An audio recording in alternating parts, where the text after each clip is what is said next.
வணக்கம். இங்கே பாருங்கள், நம்ம வீட்டு செடி இவ்வளோ ஃப்ரெஷ்ஷாக செழிப்பாக வளருது. அதுக்கு காரணம் இந்த மலை தான். இந்த மலை வந்து நம்ம வீட்டுக்கு பின்னாடி தான் இருக்குது.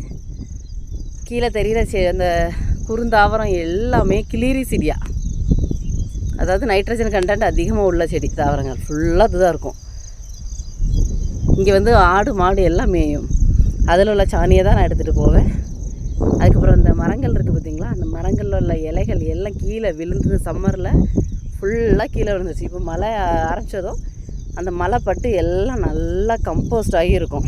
இதை எடுத்துகிட்டு போய் நான் செடிகளுக்கு போட்டு விடுவேன். ஸோ கம்போஸ்ட் நம்ம பண்ணணும்னு தேவையே இல்லை, இங்கே ஃப்ரீயாகவே கிடச்சிரும். இங்கே பாருங்கள், ஃபுல்லாக பெரிய மலை தான், அவ்வளோ கம்போஸ்ட்டு கிடைக்கும். இங்கே வந்து நான் எல்லாமே எடுத்துப்பேன். இந்த மாதிரி நிறையா சின்ன சின்னதாக கட்டி விட்டுருப்பாங்க உட்கார்றதுக்காக. வாக்கிங்லாம் வந்தோம்.